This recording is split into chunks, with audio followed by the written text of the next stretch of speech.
Well, if you're not completely happy with how the molecules are moving around you, how can you possibly make music? Has to be ideal. And what is ideal for you, Henry Jenkins, second Associate Concertmaster?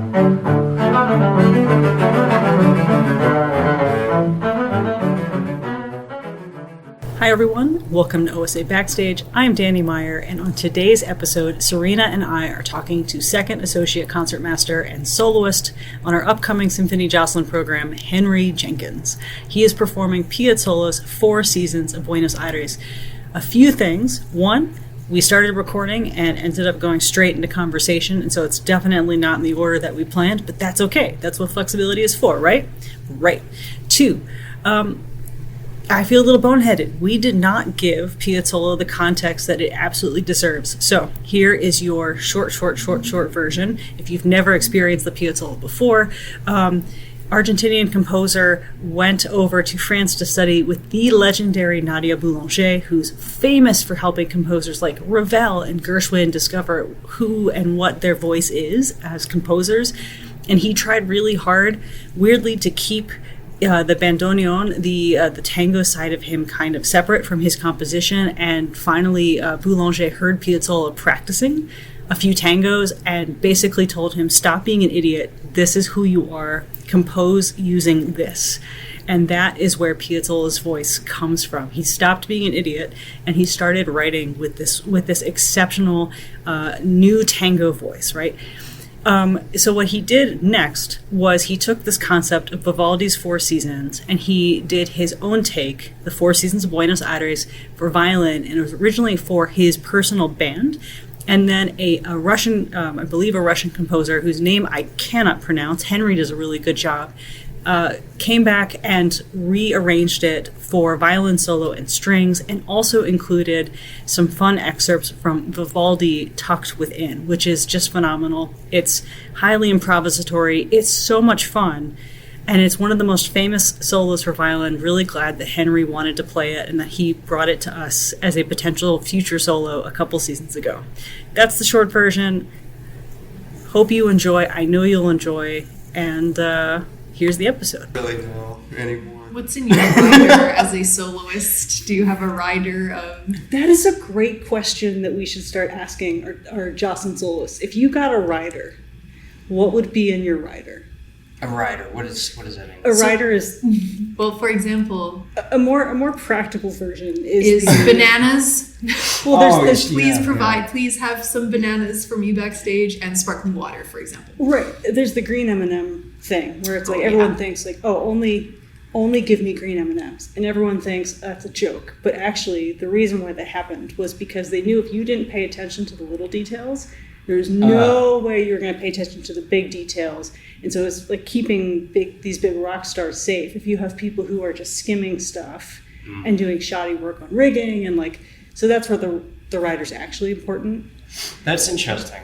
So it's kind of just a test. And do people know that it's sort of like a showbiz trick to here's what you have to do to prove to him that you care or whatever. You would certainly hope so. The amount of alcohol that's put in riders, it's Jamie has perfected the art of the red strike through followed by the Holland is an alcohol and drug-free workplace. Oh. Yeah, it's like I need 2 bottles of Don Julio backstage. No, you do not. So we're really not allowed to do that? We're not supposed to. Right. But I understand. Yeah, but this is your imaginary rider, so you can ask for anything. I feel really repulsed by all of that. Mm-hmm. I want there not to be a rider at all. Great. No bananas, no sparkling water. No music stand in your dressing room. Well, that maybe. I don't know, or maybe not, so that I don't start trying to practice or something and freak myself out. Right. Because that's the idea that I like to make it a normal musical situation, as it's been put to me before, and then it just feels more natural. Another day at work. Even just the same kind of looseness as a rehearsal would be if you don't make it if there's not a red carpet for you to walk down and just really feel like it's supposed to be perfect or whatever. That's a really great way of segging into this. It's we get to feature you guys on not as often as we'd like, obviously, right? We rotate you on, and you came to me it feels like a couple seasons ago, and said, I would love to do Piazzolla Four Seasons. And it is kind of like a special treat kind of piece. So how do you start walking that line where this is just every day, this is just work, and I just happen to get to play Piazzolla today? Well, I think it's an interesting piece because it is so improvisatory, right? Even in the writing, we're doing the arrangement by Dysyatnikov, right? So he basically just took, I don't know if there was any actual written down music that Piazzolla had written, but his band made recordings of doing all of these seasons, right? And then Dysyatnikov took these recordings and sort of orchestrated them, but also wrote in his own improvisation for the solo part. And it's done in such a way that implies that you are supposed to just improv on top of that, because it doesn't really make sense to follow every single little. And I think musicians will encounter people trying to transcribe solos exactly, and it's just impossible to read it because it's not really, it's not idiomatic to have like the septuplets with 3 rests in it, and then you have to, Well, unlike a Chopin nocturne, which is by yourself, so you could play that 23-note run however you want to, right, which is actually a thing in Chopin, which is like a 23rd, or whatever you're going to call it. You have to be with an ensemble the whole time. Okay, so he wrote it out, but he knew the expectation would be something totally individual. Yeah. Okay, so keep going. How do you approach that? Do you start with that arrangement and start with that improvisation and let it define how you want to go forward? Yeah, I think so. And I think I feel like I'm acquainted with the piece just from listening to it, and I have performed Spring before with an orchestra. But I've also played the orchestra part for the whole series actually pretty recently. And I've just listened to it. It's nice to listen to. So, but I feel like if I was just to do score study or whatever, it wouldn't really make immediate sense. I'm really excited to start rehearsing it and to see how we're going to approach just starting from the beginning, and then if we're all going to have to stop and start to explain rubatos, or if it's going to become natural, which I think that it will, actually. The piece actually flows very naturally, even if it seems kind of esoteric if you're looking at just one line. There's a lot of effects and a lot of soli and divisi in it, so it doesn't, if you're not listening to the whole thing and you're just playing the little like scratchies in third chair, second violin, whatever, it's not really going to, you won't picture it falling together like it will, but I'm confident that it's just going to kind of all flow. Is there a lot of, have you been talking to Paul Ledwan, his will play principal, about his cadenzas and all that, and if you're going to kind of play off of each other for that, if he's going to follow kind of a print, or if he's also going to take that as to mean improvise on your own? I think I'm excited to see what he does, because he's really the first person to solo, actually. Which is it's the first movement, and he has his cadenza that takes up basically 5 minutes, I'm pretty sure. And then I come in and kind of bounce off of what he did. So I kind of don't want to suggest for him to do anything either way. I want to see what we can come up together. Okay, so this is super cool, and we definitely skip right to the middle as opposed to the way we usually start. But this was something we really wanted to ask you, because this is a concerto that I think most of us have heard rather than maybe played, or we've listened to recordings, because it's quite famous, because it's sometimes infamous. I think like it's not a Mozart concerto, there's not Beethoven or Brahms, and there's a freedom that feels inherent, but there must be so much study and work into making that freedom actually happen. Where was the first time you encountered something even like this? And like, what do you work on to make it feel effortless when we in fact know it's not? I guess I can use this actual piece itself as an example. There's a lot of very difficult passages in it that you actually have to shed the notes and kind of break it down and treat it as if it were a run in a Mozart concerto or whatever. And then over time you get it in your fingers, and then you can just sort of let it rip in any way that the music calls for. And I think it's interesting to compare how you would do that compared to a Beethoven or Mozart, right? Like you do kind of treat it the same. You shed the notes very slowly and carefully, and then you sort of let it flow after that. But I feel like with Beethoven, you kind of hit a wall where you stop being stylistically correct. And I guess the same thing could be said for the Piazzolla, right? Because you want to have a certain style with it. But I guess I'm trying not to overthink it. I just want to let it kind of...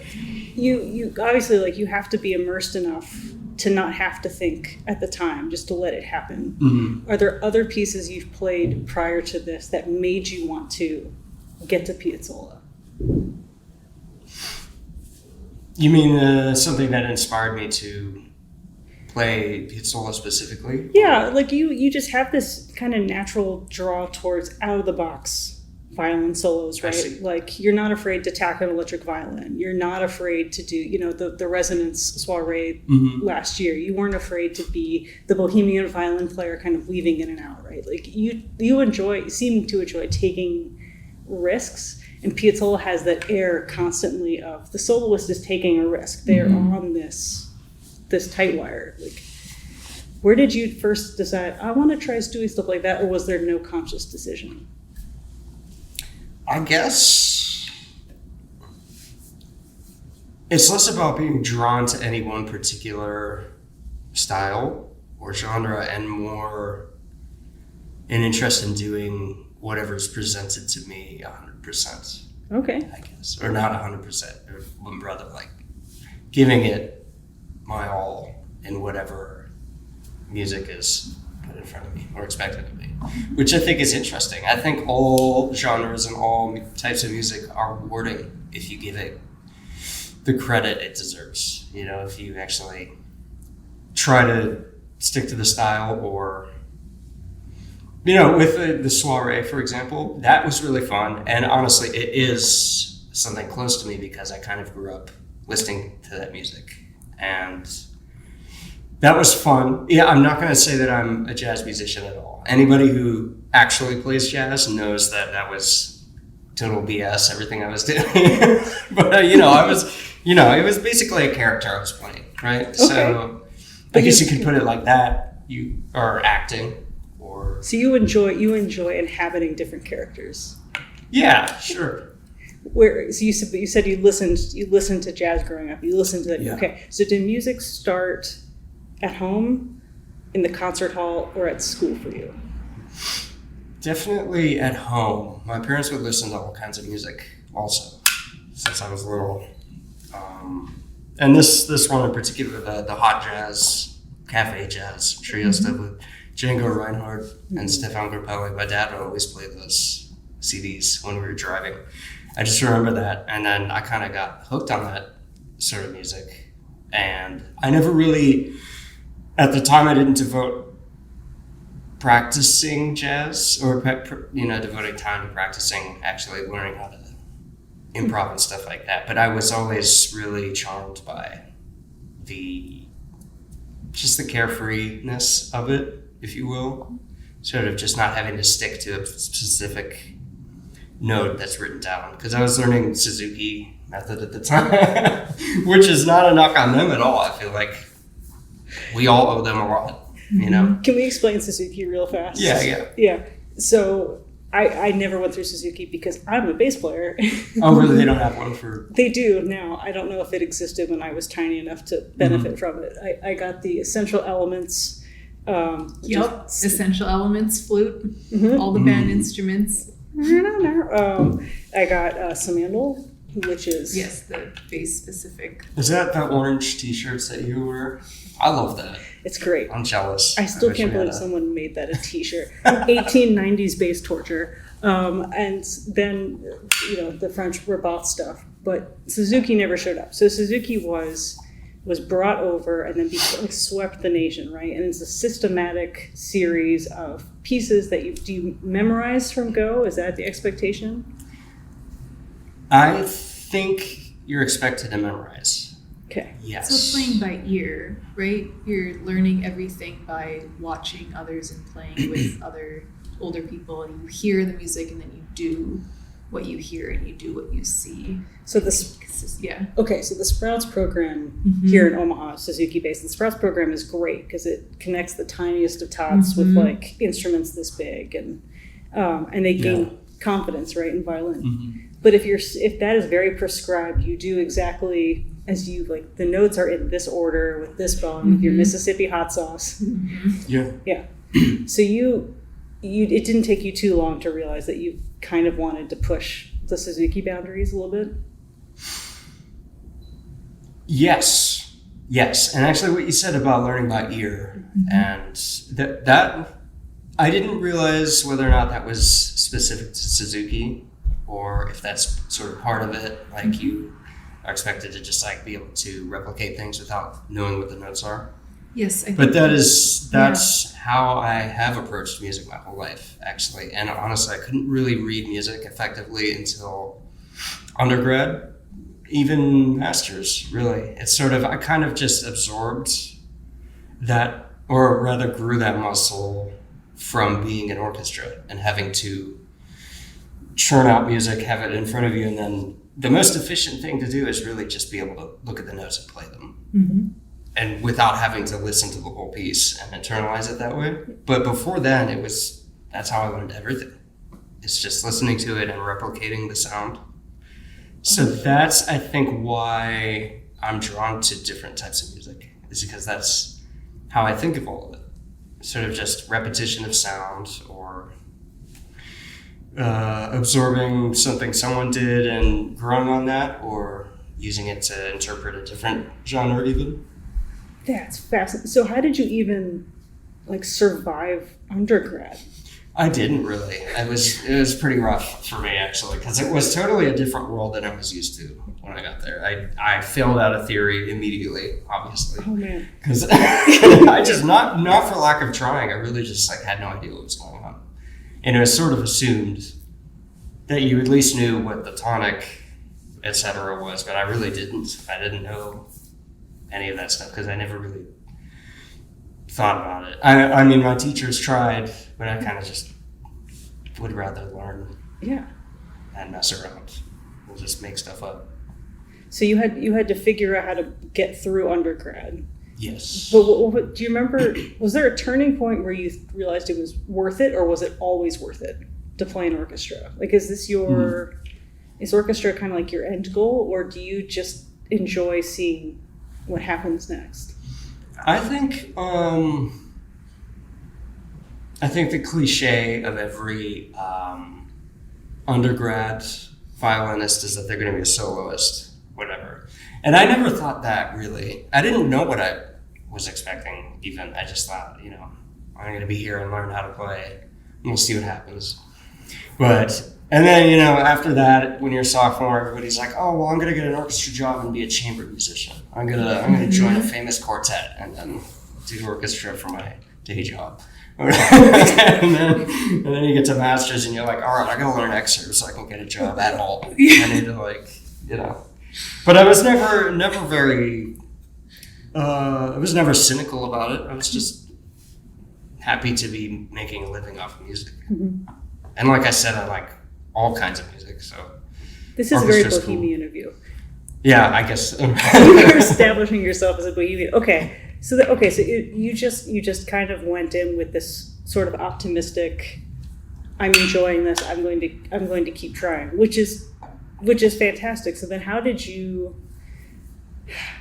decide to go to your master's and stick with orchestra? I'm going to stick with this route. Mm-hmm. Is there a piece? Do you feel like there was a light bulb moment, or has it all just been interesting to watch play out? I think a light bulb moment I can think of in particular is when I went to NRO in 2021, maybe. It was the second time I went, but I was principal second for the whole season. And just, it's something about the experience there and the confidence I built being a section leader in that context, and just having people rely on me and the validation of things going okay and people trusting me and me doing solos without crashing and burning and kind of getting a better grip on being able to read or sight read and read notes effectively. I just felt all of a sudden this burst of confidence in orchestra playing. And I remember that year I actually submitted the tape for this job. And it's nice. Like, all right, I feel good about myself. And then I came and auditioned here. So, man. Yeah, I love that. I love the idea that, like, yeah, confidence builds kind of more competence. And, yeah. Right. And that's something that, like, so when you teach or when you have been taught, why is Mrs. Chang making me do scales again for the 8 billionth time? It's like, well, if you build the muscle memory, you see the scale on your page and your hand will do what it's supposed to do on its own. You're taking away the thinking aspect of it. And it sounds like you had to combine that with the music you could already hear, because that's half the battle for me. If I can hear my part, I know I can play it. If I can sing along as we're in an orchestra, like, we're fine, no issues. It's when I can't do it fast enough that I have problems. Yeah. Do you feel like now, no matter where you're sitting, you have that confidence to just keep going with the flow? Or do you feel like that's something you work on every single day? I think I've reached a potentially dangerous level of orchestra playing, for violin specifically, I think. Because now I can kind of coast and just let it happen and let my technique just do everything for me. Not necessarily at an amazing level, but a professional level. And I could just, right now I could just check out and stop. But, you know, we have to challenge ourselves and keep finding ways to make everything interesting. You know, every piece you play, it's an opportunity to have fun and learn and practice your technique and everything.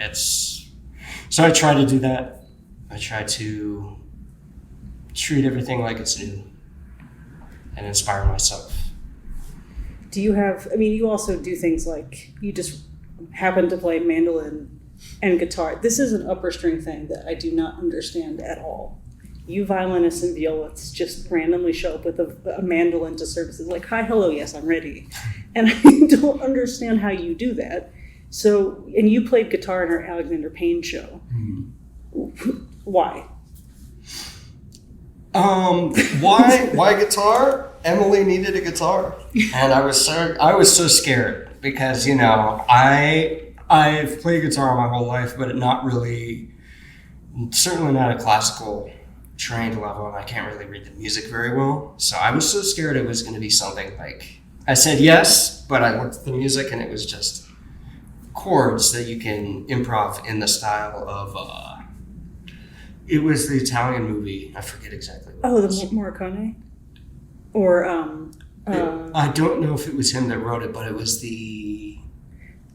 like a very 60s sounding, just like simple rock groove kind of thing. And I was able to figure that out, but I spent so much time practicing the chords because I was so afraid of embarrassing myself in every room.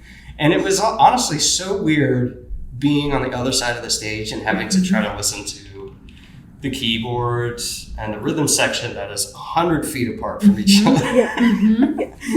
So difficult. And I have so much more respect for everyone that is not sitting right next to the conductor all the time.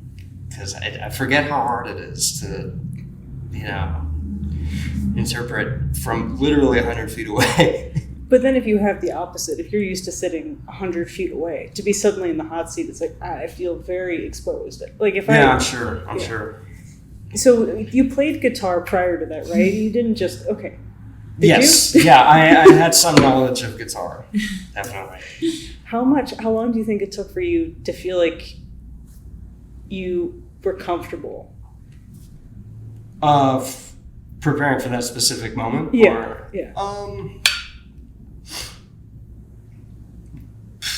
I don't know if I ever felt comfortable, honestly. I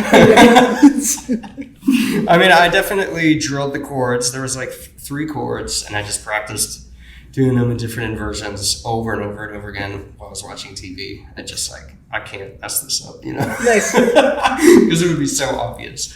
Whereas with violin, you're one of 100 of us, and it's just like, you can miss a note. It's fine. Can you?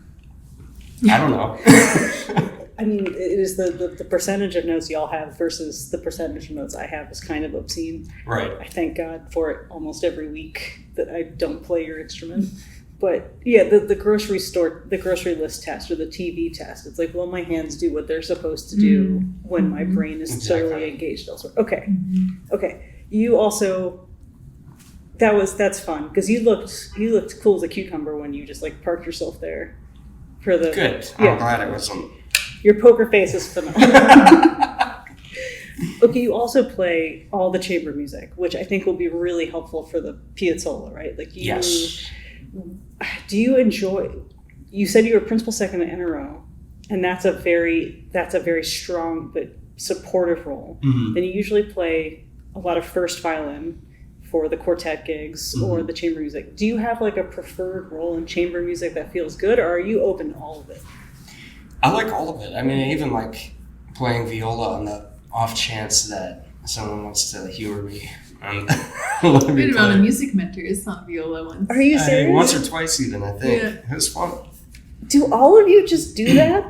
Is it just... He went from there to like all the way. It was great. But you have to... But alto club's a night... How do you... Sorry. Bass players do one thing, and we have 3 clefs that we deal with, and they're in very specific spots. And like, that's it. We're done. Mm-hmm. Don't have to transpose anything. Going back and forth between violin and viola sounds like a nightmare. Yes. Well, it's only if the key signature is simple enough for me to do my cheating system. Okay. Because if you look at it, I just pretend that the note is actually one line up. So it looks like I'm just pretending that I'm playing like a whole step in a different position. And I pretend that the strings are the same as the violin. It's just a big violin. I don't know. That's the thing. If I don't think about it. Yeah, it's about the positions. Okay. Rather than like having to transpose every note. It's like, okay, if I'm just going to pretend that I'm in this different, then then I can read it kind of like violin. Okay. Yeah, exactly. Yeah.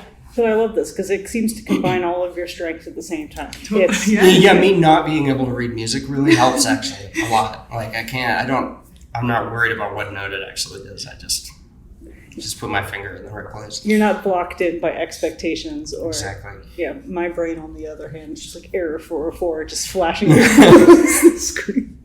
There's too much theory. There's too much theory.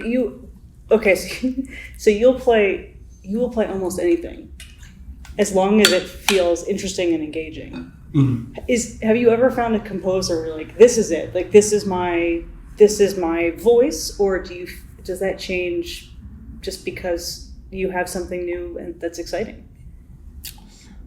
I would say the latter most often, but I am never not charmed by Dvorak.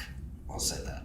It's so cute and rustic and just makes me feel happy in a way that most music, or most composers rather, they don't really, it's less brooding, which is nice sometimes. Mm-hmm. He does tend to be very optimistic. He played violin too. He was an exceptional violinist, which I always... Dvorak was? Yeah. Yeah. He was one of those where he had to decide if he was going to compose or if he was going to be a violinist. And Carl Nielsen was another, just a bunch of y'all doing Nielsen, things. Yeah. Actually, I love his violin concerto, and I would love to play it. And I've learned the whole thing because he actually played violin, and it's very idiomatic. It's not so much harder than it is. It sounds simple. Really hard. Yeah, but he's just using open strings and regular little arpeggios and stuff. It's really actually very doable. So interesting. Okay. So much more than like Brahms or that stuff is just cruel. written by a pianist for a friend who can't say no. Okay, yes. Amazing.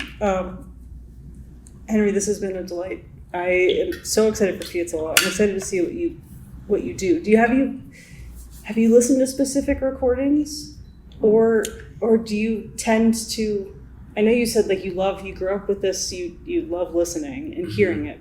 Do you try to listen to as many as you can, or do you narrow it down?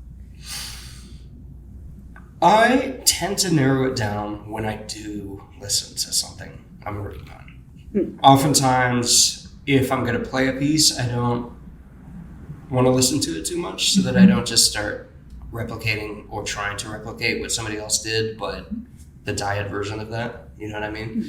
I want to just create our own voices with whoever I'm playing it with, or however you would say that. I do really like Laura St. John's recording of Piazzolla. Okay. With the Simon Bolivar Youth Orchestra. Oh, that's got to be cool. Okay.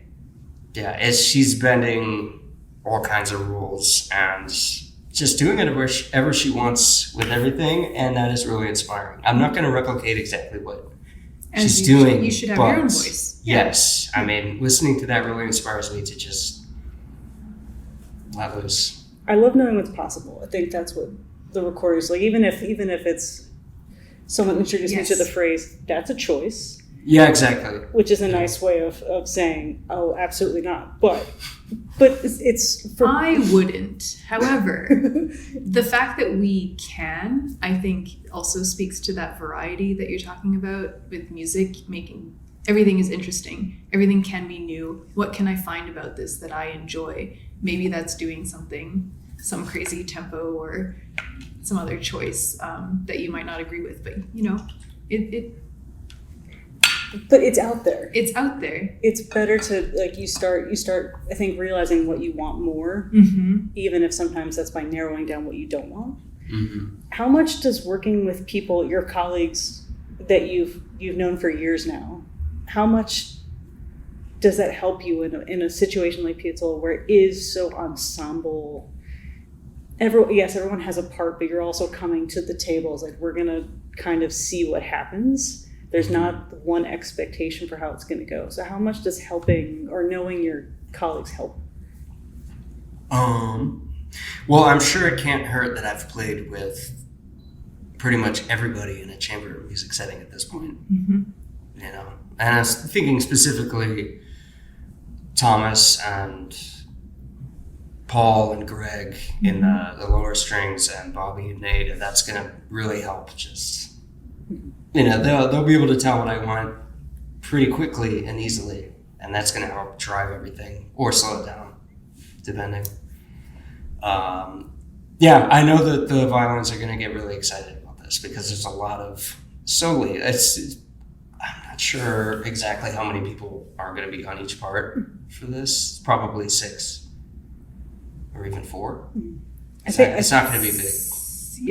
Yeah. It's a little reduced, right? It's a little reduced. I forgot what the score says, but there's like a suggestion, I guess, that the arranger, but yeah. And it's just because this concerto functions differently than, we have a Mozart concerto, you have to thin out the competing texture so that your voice rises above. And this is not that at all. This is kind of, I feel like you're bending back and forth between leading things and then using your color to make the ensemble color even better. You don't really get to rest, but it's like fighting is the wrong word, but it does feel like a push and pull the entire time. So if it's too small, it's not going to work, and if it's too big, it's not going to work either. Yeah.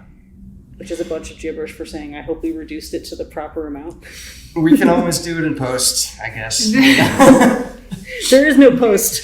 I don't know. I mean, it sounds really corny to say, but it's like a dance.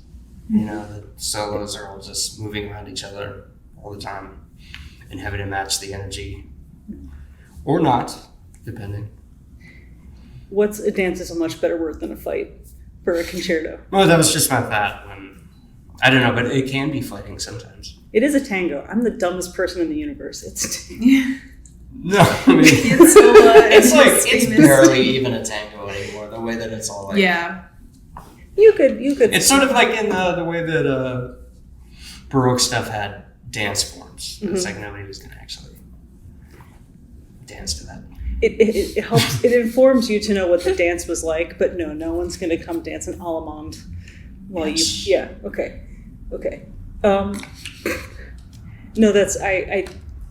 Knowing the tango will definitely inform how this piece goes, but it is. You could abstract dance these tangos.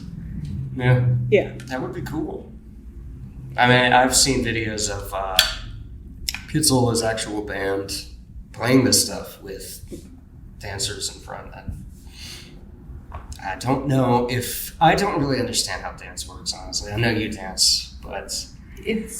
I don't know if it's all routine or is a lot of improvising or... Interesting. I think it depends on the style. Yeah. For ballet, there definitely isn't. There's only the kind of variation of the physicality of each dancer, adjusting air time for each leap or kind of, spins that they do that affects the music. And that's what can be fun about live, Live music, ballet. live to ballet, but other much more rhythmic things like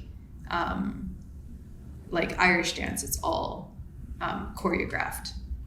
For sure. For tap, which is based on something more improvisatory with jazz, probably not. I mean, when you're learning tap, it's all very choreographed. But I think out in our Christmas show tap, it's built in improvisation. Just like, okay, we're going to trade fours here. You might say to the band ahead of time, or you just kind of indicate. It's the same thing where we'll tell the dancers you're going to trade fours, and then they get to improvise. And so but just obviously just like any instrument, you start with these building blocks and then you build to the freedom to be able to do what you want. So it sounds effortless, but it is in fact not.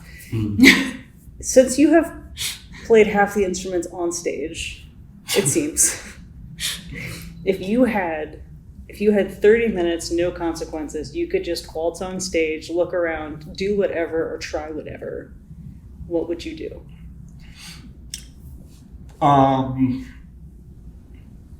I have just never been able to figure out wind and brass instruments. Okay. And I've never really had any real training at all, so it would be interesting to try. I think my friend in undergrad, he tried to teach me oboe, and I couldn't make a sound at all. Something about the keys, and it's not linear. You're trying to go up a scale, but it's no. I don't understand that. What about, but maybe trombone, because that is somewhat linear. At least, but then it's not also. Right? It's no, and then it's not anymore. But then it's so. No, trombone is impossible. I've been with Pat for 15 years now, 16 years now, and it's like I don't even understand. He's got partials. He adjusts accordingly. There's different notes in each partial, and he just happens to know these things. It's an insane system. I don't condone it. But okay, so not oboe. My fear is probably not trombone. But would you just try all of them? I love bassoon. I feel like, people ask, if you didn't play violin, what would you play? I would say bassoon. Mm-hmm. Never tried one, never even held one, honestly, but it's just, I like the sound. I like that it has the biggest range in orchestra. It's just very Professor Harry Pottery sound, which I love. Never heard it described. You know what I mean? Like, what's there's is there a theme? Is there a Harry Potter theme that uses bassoon? Chamber of Secrets uses lots of contra, but that's not what you're talking about. I'm sure there is. I'm sure there's something. Lockhart, but that's the one with just the winds. Oh, how does that go? Oh, is that the Nimbus 2000? Yep. Yep. That's yeah. Bassoon's a great choice. Yeah, it gets all the good solos too. I mean, no offense to all the other instruments and all of their solos, but bassoon gets all the best ones. It always has the most human quality when it comes out of the woodwork, and it is, if you will. I don't know. I mean, it's just specific to the way Jim plays, though. I mean, it sounds like someone singing. It's amazing. I love it. Jim is amazing. I'm wondering though if Prokofiev has unfairly influenced us, because in Peter and the Wolf, Grandpa is played by a bassoon. And otherwise in The Winds you have a bird, a duck, and a cat. And all the funny sounds. The funny sounds. And I wondered if Prokofiev's like, no. The grandpa has to at least sound somewhat wise. What's Peter represented by again? Strings. Okay, yeah. Thank you. Yeah, I think that's Peter's theme. So we've all been unfairly influenced by Prokofiev. And I'll take that. I'll go down swinging on that. Henry, thank you so much. This has been so much fun. Thank you so much.